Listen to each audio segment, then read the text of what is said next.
Depending on where you are around the world. My name is Federico Ree, and I'm also the co-host of InspireTalk Radio, which is aired all around the world on Google Hangout or Google+. And also joining me tonight, I have my fabulous co-host, Laura Huxley. How are you going, Laura? I'm great, thanks Federico, thanks for having me. It's an absolute pleasure once again. Now, I know it's pretty cold in Melbourne, and we've had a pretty tough winter, but what's it like in Sydney today? It's actually been really lovely today in Sydney. It's been quite sunny, no rain, so yeah, it's lovely. Awesome, awesome. Now, we have a very special guest tonight, which I'll introduce formally in just a few moments, and I'll just give you a bit of a sneak peek. Her name is Lisa Messenger, for those of you who don't know that. Laura, if you wanted to give the audience a bit of a quick spiel on what InspireTalk is all about, so that they know what to expect from tonight's show. Yeah, sure. Well, InspireTalk Radio is a radio show that we host on Google Hangouts, and we interview game changers, leaders in their field, visionaries, anybody who is leading the way, and sharing insights and stories and experiences around entrepreneurship, around leadership, anything to do with great things happening. So we're so excited to have Lisa Messenger on the show with us, because she is certainly leading the way. And yeah, we have exciting guests coming up in the future as well, so it's all very, very exciting. Absolutely, and the show is relatively quite new. It's been airing probably for less than a year, and over the time we've interviewed some amazing people. But let's stop right here, right now, and let's formally introduce Lisa Messenger. How are you going, Lisa? I'm great. Good to be here with you guys. After my slight technical ineptitude, we have arrived. You have certainly arrived. And, look, I wanted to give you a big thank you for your time tonight. I know it's evening and you've probably got a million other things to do. I also wanted to say I'm privileged, we are privileged to have you on the show. You have obviously a lot of accolades, a lot of credential, a lot of experience and background in entrepreneurship. Perhaps the word serial entrepreneur and game changer is probably just the beginning of how to best describe you. I'd like to, just for the viewers to sort of know who you are, Lisa. I'll introduce you how you've formally presented yourself across your media channels. So I'll just read that out for everyone else's sake. Lisa Messenger is the CEO of the Messenger Group, a media and publishing company, as well as founder and editor-in-chief of the Collective Hub, an entrepreneurial lifestyle magazine distributed in over 30 countries with a mandate to disrupt, challenge, and inspire. In addition, Lisa has worked globally in events, sponsorship, marketing, PR, and publishing. Lisa has authored and co-authored over a dozen books and has become an authority in the startup scene. And she lives in beautiful sunny Sydney. So that's an awesome write-up, Lisa, and once again, it's an honour to have you. So I guess to kickstart tonight's discussion around your journey, around your story as an entrepreneur, and also what you got up to, what you get up to every day in the publishing arena, perhaps I'll hand it over to Laura, who will fire away the very first question. So Laura, on to you. Yeah, sure. Thanks, Beth. Lisa, I would love to know about taking risks, because you talk a lot, especially in Daring and Disruptive, about taking risks and disrupting and having passion and purpose as an entrepreneur. How important is that in regards to kind of paving the way for yourself, or even making ripples in the industry? How important is it to be disruptive and daring? Well, I mean, thank you. It's a great first question. I guess for me, being Daring and Disruptive, which is the name of the first of this series of books that have actually sold, Right. It really depends what that means for everyone as an individual. My journey is my journey, and it's different for everyone. For me, it's kind of like a 15-year overnight success, I guess. I mean, I started my first business on 22nd of October 2001. So for 11 years, I was kind of over-servicing and undercharging and being everything to everyone and having no real purpose. I mean, I had a great business and I was comfortable, but I don't really think comfortable is a great place to be. And so for me, it was kind of like I got to a point of, do I move to Byron Bay and become a hippie? Because I quite a hippie. Or do I go big? And I decided to go big. So for me, it has been a very conscious and purposeful decision to, to go hard and to really push myself. And, we just came out pretty hard disrupting an age-old industry, which is media. And recently, in the last 2 weeks, we've actually entered the education industry as well. So looking to disrupt a second industry, which is very exciting. I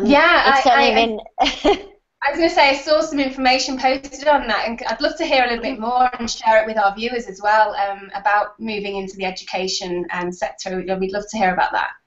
Yeah, perfect. So we can get to that now, or I can do that kind of sequentially and talk to you about exactly how that's come about, whichever way you want to do it. Let's talk about that a little bit later on. We'll talk about we'll give a bit more of time so you can actually tell us, a bit more about how that happened and what the big vision is. Yeah.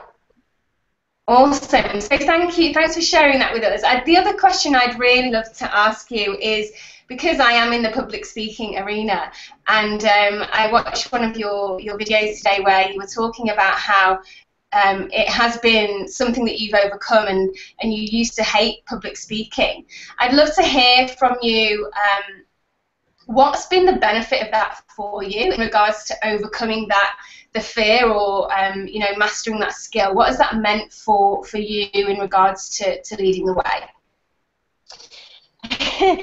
So yeah, it's really interesting. I mean, I do probably 3 or 4 public speaking gigs a week now on average, and all over the world. So I feel in a very grateful and fortunate position to be asked to do that, and be able to do that now, because it was certainly not that way. I mean, I would have rather died or done pretty much anything else on the planet than public speak. And so much so, when I wrote my first book, which was called Happiness Is, because I was so unhappy, that's a whole nother story about how extraordinary things come from really, are often catalysts for really difficult times of adversity. But anyway, I wrote that book in October 2004, funnily enough, 10 years exactly before I launched Daring and Disruptive. And I did a national tour at the time with Business Chicks before Ems owned it. And, well, when I say national tour, I did Brisbane, and then I was so bad at speaking that I actually didn't even get invited back to do Sydney and Melbourne, and they had someone else talk about my book in my place. I was hideous, like I was actually beyond hideous. And it took me about another 3 years or so at least before I was brave enough to go anywhere near a stage or an audience, and then finally I did. But I mean, the reason is this: it's pretty much like everything I've learnt to do, and everything that I have overcome my fears around, and it is this, that I have learnt to do it my way, and I have sort of accepted that my way is okay. And so it's funny because years and years ago, before I started my own business, I worked in conference and event management. So I used to engage speakers all the time. And, I work with so many of them. I've published so many of their books. Many of them are my friends. And most people, as you all know, will learn something by rote, and they will regurgitate it, and they'll be brilliant at it.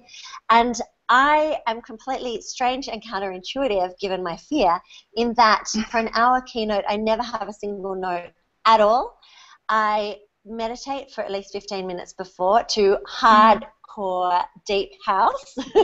That's my meditation. Awesome. And then I go, and then I go on stage and I just let everything out of my head, and whatever comes, comes. And I have traversed every single industry. I was on stage in New Zealand recently speaking to 1,200 real estate agents. Last week I was doing keynoting for the L'Oreal conference in Melbourne. Like, you name it, I have done it now. I was on the stage with Richard Branson doing the Virgin Collab recently across 5 Virgin companies, and every single time I don't plan a thing. So I am very, very strange, and that is probably not how you teach or how anyone remotely sensible should do it. But the thing is that there is no right way to do things, you know. It's all about learning what works for you, and weirdly enough, that works for me. Now, that would scare the crap out of most people, like getting up there without any plans, but somehow I know my stuff, and that way I stay present and connected with the audience. Yeah, I love that. Thank you so much for sharing that, because I love that you do it your own way, because one of the biggest things that I say a lot is that it's about trusting yourself and trusting in your experience and in your wisdom, and that's enough. And so there doesn't need to be a million slides and, you know, all of these notes. I think that that's a great way to approach it. And if people can do that, it's fantastic, and you obviously do it really well. So thanks for sharing that with us. I would say that probably works for about 1% of people, though, so don't try this at home. It works for me because I'm living this life every single day, so it comes naturally to me to talk about it. You know, I can talk about my journey, but then I can also talk about where I am and the grit and exactly where I am at the time. So it works. But yeah, just work out what works for you. Absolutely, yeah. Fantastic. Thanks, Lisa. I'll hand you over to Beth. Thank you, Laura. Now, I know that your book is titled Daring and Disruptive, and that's your latest book, if I'm correct. And I've also got to confess that I finished reading it at 1 o'clock today, obviously as a prelude to our discussion tonight. I really wanted to understand your psychology and your journey as such. And one thing that stands out, obviously, and hence the title of your book, is the word disruptive. What does that actual word mean to you, and how is it relevant or perhaps critical for an entrepreneur? Lisa. So I just have to jump in there, and I don't want to correct you, but I'm going to have to, because I wrote Daring and Disruptive in October 2004, but I've actually written 3 more books since then. So I wrote 4 books and then 3 playbooks in 14 months. Congratulations. But thank you. But but Daring and Disruptive, and probably Money and Mindfulness, which came out last October, are most relevant to this conversation. So, there we go. I got it. It's amazing. Stop that, Laura. You're trying to compete. Thank you. Sorry. Back to the question. So being disruptive or being daring? What were we talking about? Disruptive. How is that important for entrepreneurs, and what does it mean to you? Okay, so I think coming back to what Laura asked initially, I mean, disruptive has meant different things for me throughout my life, but this is probably an important conversation, and it informs a little bit why I've gone into education more recently. So when I was at school, and many people will relate to this, disruptive was not seen as a good thing. Disruptive for me in the classroom meant that I was always asking, but why, but how, right? And as a result of asking that in the schoolroom, in the classroom, I was perpetually thrown outside and sitting in the hallway and never learning anything, because they teach in a very convergent way, and you know, you will learn this and one size fits all, and you will not buck the status quo, and you will fit in a box. Now, what's interesting is those very same things that were considered disruptive in the classroom are what are celebrated for me and for many of us as entrepreneurs. And so the nature of the word disruptive has changed many times for me throughout my life, and I now, you know, celebrate massively being disruptive. So what disruptive means for me in its current iteration is that when I entered media, so magazines, let's talk about Collective Hub. So I launched it on the 28th of February 2013, so 3.5 years ago. Now, I had never worked for a magazine. I had 3 staff under the age of 25, none of whom had ever worked for a magazine. We had no idea what we were doing, no money, no smarts, no credibility, pretty much nothing, zip. Zero, zilch. And we were going into an industry which people said was either dead or dying. And at the time, I didn't know. We're now in 37 countries with the print magazine. I didn't know that there were over 5,500 print magazines in Australia alone. That's one of 37 markets that we're now in. So it was disruptive, even though I probably didn't realize at the time, because I basically flipped everything that was flippable, and I was purposefully counterintuitive the whole way through. What I will say about that is this. I think we often overcomplicate life, everything, business, life. And, you know, when you strip it back and simplify it, all I did was, in my naivety, I kind of thought, okay, if I was going to put together a magazine that wanted to empower and inspire people, where would I find people to write such articles? Where would I find people to write about? Then I just thought, where would I want to buy that magazine?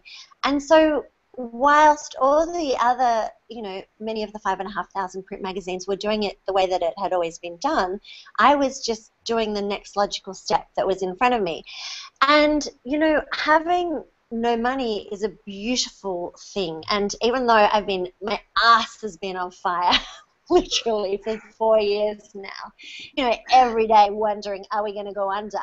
Not so much lately, which is good. But it's been the best thing. And this is what I talk to corporates a lot about. It's like when you have that as an entrepreneur, you are hungry. You have this insatiable appetite, and you have to do things differently or disrupt, because we have no choice, you know. When you have no money, you have to think about, what is my currency? What else can I trade? And so that's what I started thinking about. So for our viewers and listeners, if you can just draw a parallel and ignore magazine and media landscape, because I've done this now about 18 different times across multiple industries in the last 4 years. So what I did was I just looked at, okay, ignore what the traditional media landscape are doing. So magazines were essentially, their business model was selling a flat ad on a page for, say, $8,000. Now, say you have to discount that to $5,000. The print magazine in one market alone cost me, when I launched, 350 Australian dollars a month. 350,000. Sorry, let's add a few zeros. So you divide $350,000 by, say, $5,000 by the time you've discounted. My maths is crap, but that's, say, 70 ads I would have had to sell to even break even on a traditional model. So I had to think really quickly, and this is where the disruption comes in. I started selling $200,000 packages, right? Unheard of, nuts, you know, like I'm smoking crack or whatever, I don't know. And the reason was, I kind of was like, I'm never going to be able to do this if I don't do it differently. So I thought about, what's my currency? Well, I'm going to have a print magazine, so I can do articles, I can do editorial, I can do advertorial. I now kind of know how to speak. I can do speaking gigs. We can give away physical copies of the print magazine. So I just kept thinking about, what can I exchange? What's the value exchange for money to help me get going?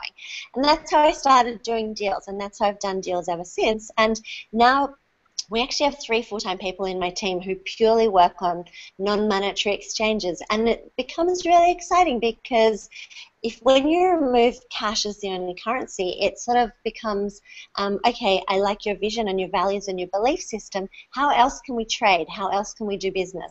And so I've done that over and over and over and over again. So I think that's kind of what disruption means for me. It's like, do not be fearful and do not be constrained by perceived barriers. Because I tell you, if some little punk who knew nothing about anything to do with media can do what I've done, then, you know, truly anything is possible. So that's kind of, I guess that's kind of disruption to me. And we've done it so many times now. And we can talk about more how I've built out a number of different business units and revenue streams, if you like, because that's kind of interesting and something I get asked about a lot. Absolutely. Look, your story is extraordinary. In fact, it sounds like a major roller coaster for a number of years. And look, I congratulate you. And I know that in the world of business, it's always a tough gig. A lot of what you've said does define your personality, your character, your attributes. And one thing I do want to explore just briefly is that mindset of the entrepreneur. And being an entrepreneurship coach myself, I'm always intrigued to understand your perspective or your insight on what it takes to be that true grit entrepreneur.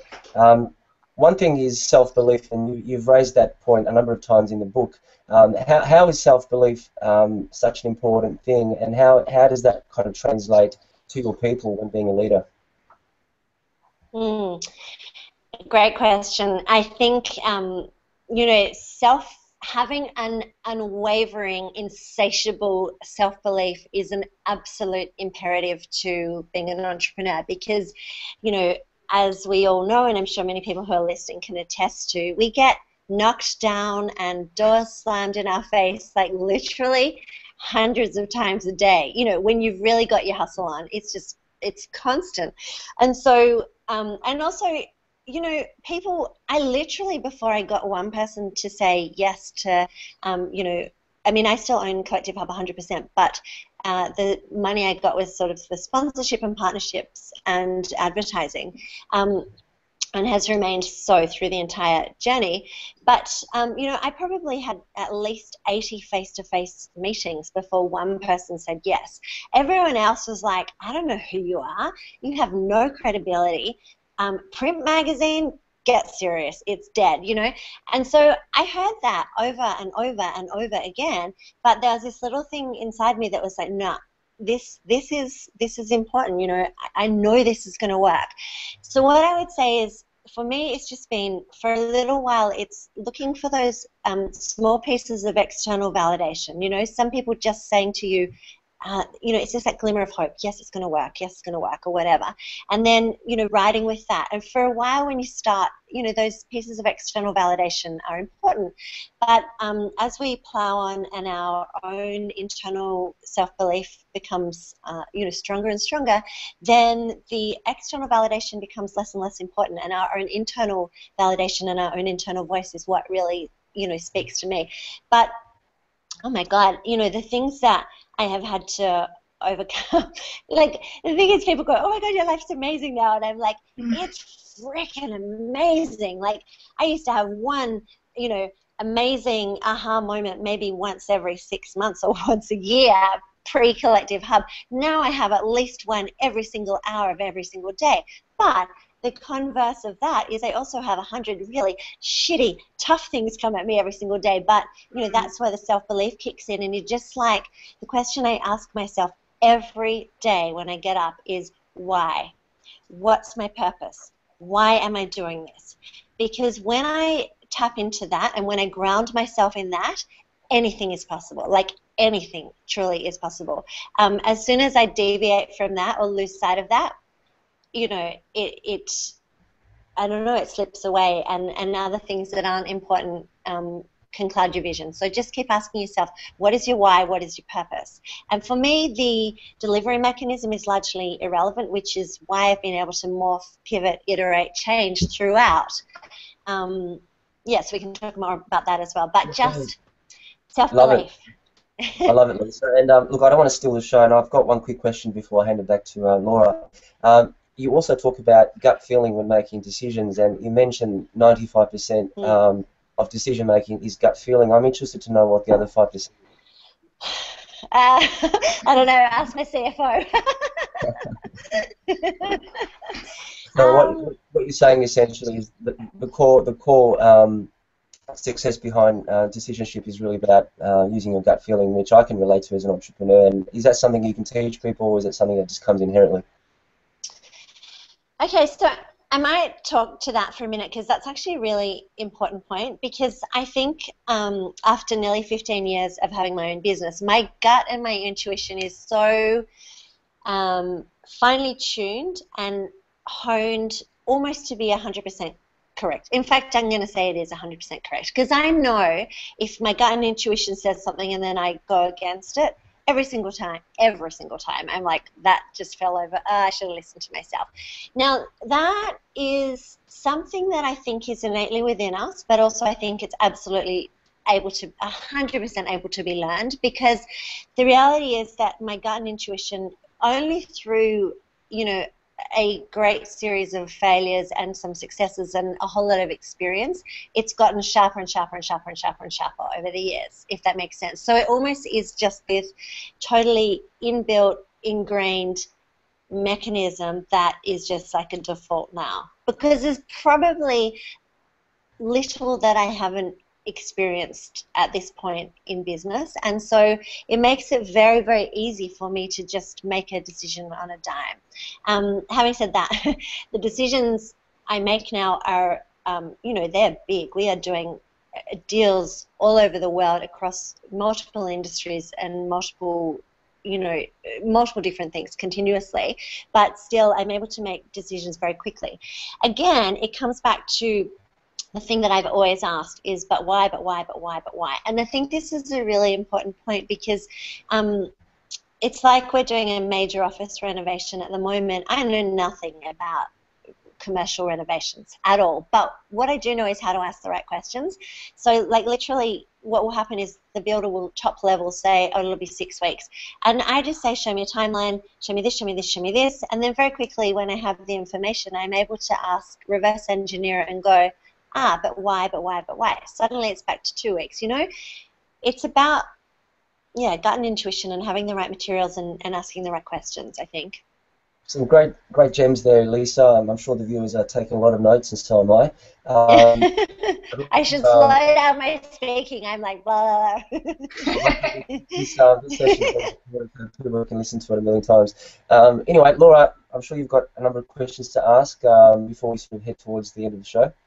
Absolutely, yeah. Thank you so much for sharing that, Lisa. I think that following the gut instinct is the biggest thing that I've learned, certainly. And I think when I first started, Speaker's Little Secret, I didn't have really a clue what I was kind of getting myself into. But it's great to keep learning to trust your gut, and I think those lessons come up continuously. But what I'd like to do is come back around to the different revenue streams that you mentioned earlier, and also how that has then led you into going more into the education sector, because I think our viewers would really love to hear more about that as well. Yeah.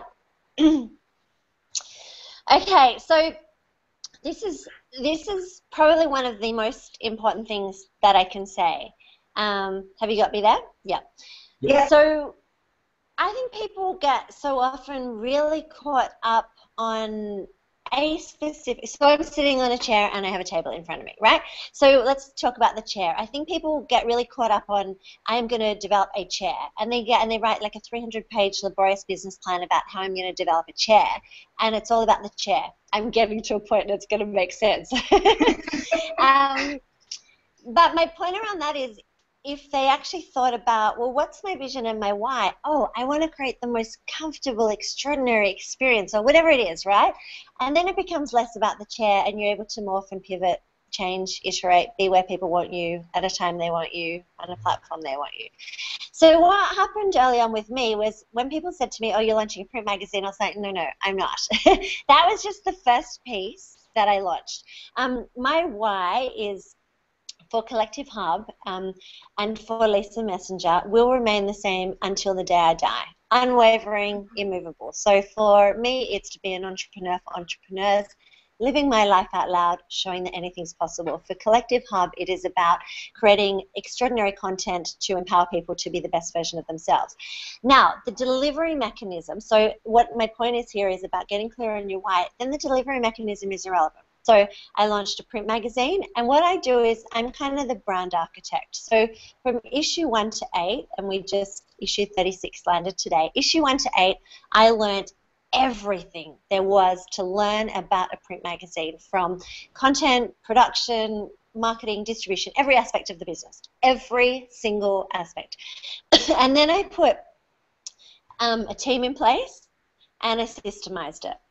And then I moved on to collectivehub.com, which is our online site, which, by the way, does way bigger numbers now than the print magazine. Mm-hmm. And then I learned everything there was to learn. You might be laughing at me now, seeing how I was with the technology at the beginning, about that online space, put a team in place, systemized it. And then I moved on to, we started doing events. We started with 4 events a month. We do sometimes up to 10 events a month now.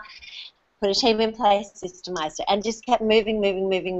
Wrote books. So we have so many different channels now, and it's just been extraordinary to touch base with our community on so many different channels and levels. And it also has meant that as a business owner and an entrepreneur, it has future-proofed me a little bit. So if the print magazine closed down, God forbid, tomorrow, it actually wouldn't impact me that much, because each one of my business units stands alone, wholly and solely.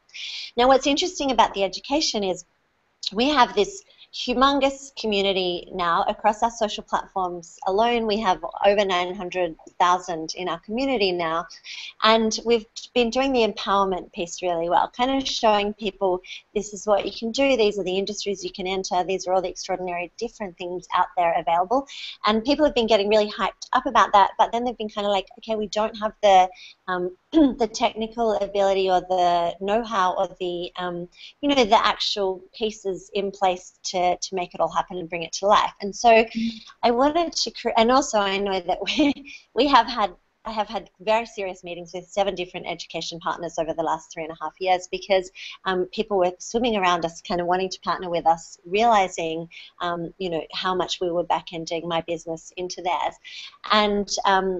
And so I partnered recently with Torrens University Australia, which is part of Laureate, who have 80 universities in 28 countries. And the exciting thing about that is, when I went to university just to get the piece of paper, and I kind of forgot about the journey. So it was all about my ego, like, I want the piece of paper. So when I met with Torrens, you know, sitting in a room with numerous academics, we have a team of over 60 in our academic or in the Torrens University team, purely working on my grad cert in collective entrepreneurship, which is basically 4 units of a master's degree.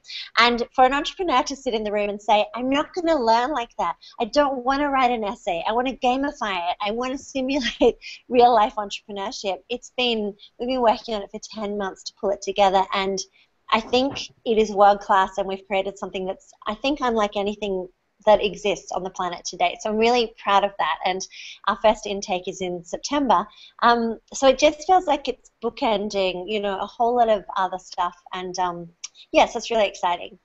So my lesson on that is not about my education or my business. It's really around just remember and get really clear on your why, your vision, and your purpose, and then start to work out what delivery mechanisms or what platforms or what modalities are going to work for your audience, and don't try and do them all at once because that is crazy, you know, but try and do maybe what I said if that works for you, like, you know, learn it, build it, put a team in place, and put some rigor and systems around it, and then, you know, move on to the next and the next and the next, if that's what you want to do.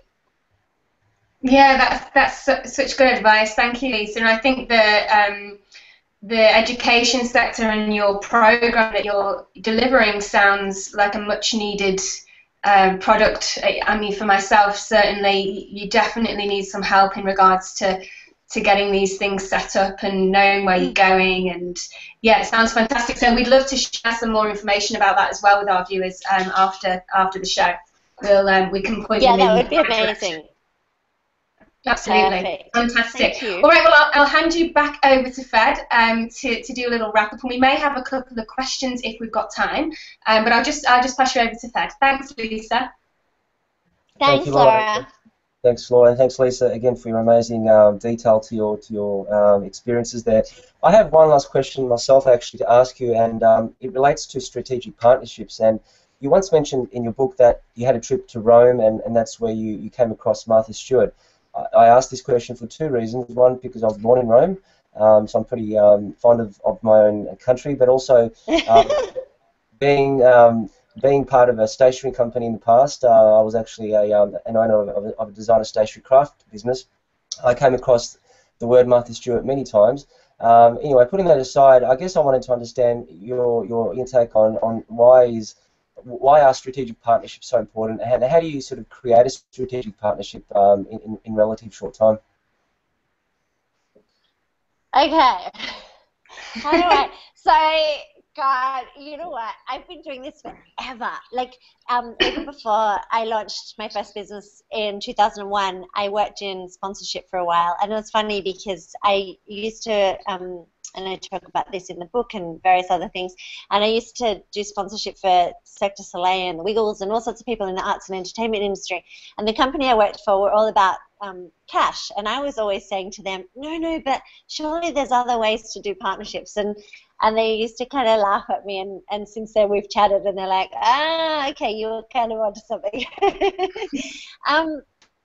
So for me, it's a little bit about what I talked about before. So and also what I'll say is this: business is a dance. When I launched, you know, what we had to give away was kind of like this, big, big, big, in exchange for this, little, little, little, and now, and we had to go after people a lot, you know, and bang on a lot more doors. And now that the brand, the Collective Hub brand, is, you know, getting a lot bigger, the dance kind of changes, and we have to give away this, you know, in exchange for this sometimes. So that's kind of nice. What we look at, or what my partners look at, is fit. So, you know, is there an alignment in terms of, you know, our vision, our belief system, our audience? And then we often look at, you know, do we share similar customer profiles, and, you know, are we non-competing, and all that kind of thing. And then we look at how can we do business together. And really that's as simple as it is to start with. And then we look at, you know, is that we're giving away, you know, X assets, and in this case now it's much more complex than the initial deal I described. So I'll talk to a corporate partner around, you know, is it that they do an event with us, that they, you know, capitalize on our online assets? Do they, you know, buy my books in bulk? Do I do speaking gigs? Do I become an ambassador? Like, bang, bang, bang. There's so many different assets that we can trade now. And then, you know, what's that worth? Well, is it worth $500,000 or $100,000 or $10,000 or whatever it is, and whatever it means to anyone? Or actually, is there a smarter way to do business? And what I mean by that is, do we trade our assets and go, well, they have a database of, like, you know, 5 million people. That's kind of a cool one. You know, I'm not that arrogant to think everyone knows about Collective Hub at this point. So do we trade based on, okay, well, what's in it for us? What's in it for you? Can you get us out and amplify us across your channels to your big audience? So I'm always weighing up, which makes business just so much fun. It is so much fun. I mean, that's all I do all day, every day, is I trade, you know, and I trade in cash, or I trade in other currencies, and we just look at where are the fits. Okay, cool. I mean, that's the most important thing to me. Is there a fit? Let's do business together, and then let's work out how to do business. And I mean, you know, people talk about collaborations now, and that's largely what it is. That's the buzzword of the moment. But it's just fun, you know. Once you remove cash as the only way to do business, then, you know, anything is possible. So that's all we do. I've trained my entire team to think like that. The two biggest words in our office, or two of the biggest words, are value exchange. So we're constantly looking at, where's the value, what's the exchange. That's great advice, Lisa. I'm sure that those aspiring entrepreneurs, again, are taking lots of notes. I'm just and we have room for one question from one of our people attending, or an audience member. Great. A question from Lynn. She's asking the question: in one of your books, you mentioned attending meetings in your Converse sneakers. How important do you think having a personal brand is as an entrepreneur, whether it be heels or Converse sneakers? Okay, so everyone who's listening, you should follow me on Snapchat, Lisa Messenger, because I am prolific. It's like I have my own full-time TV show at the moment. Then you can see how I go to meetings. I'm in my active work of my colleagues most days. Well, you know what? Actually, I'm going to say this. It's important, again, it's exactly what I said at the beginning about speaking, or about really any aspect of my business or life. Just find out what works for you and how you can best show up as your most authentic self. So for me, I'm all about, I mean, when I really go to the essence of who Lisa Messenger is, I'm just fun and a bit nuts and a bit crazy, and I don't take myself too seriously. I mean, really, that's who I am. And so what I realized was, I turn up in what I'm comfortable in, you know. And the thing is as well, I mean, I had, a lot of people know this, I had an email from last year which said in the subject matter, from the office of Anna Wintour, which was amazing. She's kind of like the doyenne, you know, Martha Stewart, but Anna Wintour also, of publishing globally. And she asked to meet me in New York. This was last June 2015. And I told all the people I was going to do it, and everyone was like, oh my God, what are you going to wear? And I was like, well, it's kind of irrelevant, you know, how I show up. She called a meeting with me. I don't care what I'm going to wear. What I care is what's going to come out of my brain. Now, I'm being a little bit facetious because I am an editor of a magazine, so I did have a stylist to start with, but it was kind of secondary. It was kind of secondary to the meeting. But, you know, show up in what truly represents you and what is also, I guess, applicable for the moment. So to give you another example there, I started Collective Hub to be an entrepreneur for entrepreneurs. It is as simple as that. I didn't think too much more about it. What I didn't realize a little bit stupidly is that I'm now kind of an accidental editor. I forgot kind of that when you have a magazine, you get invited to sit front row at all the Fashion Week shows, and, you know, get invited to the opening of an envelope. Every single freaking launch around the planet I seem to be invited to now, which is beautiful and amazing. And I do, you know, get dressed up appropriately in fashionable attire for these events. But I am always the one sitting in the front row because I love my doof, right? And I'm always like there got the beats going on, and everyone else is like sitting there quite properly. So I kind of just do it the Lisa Messenger way. Just find what works for you. Connie's, high heels, black, denim, ripped, whatever. It's okay.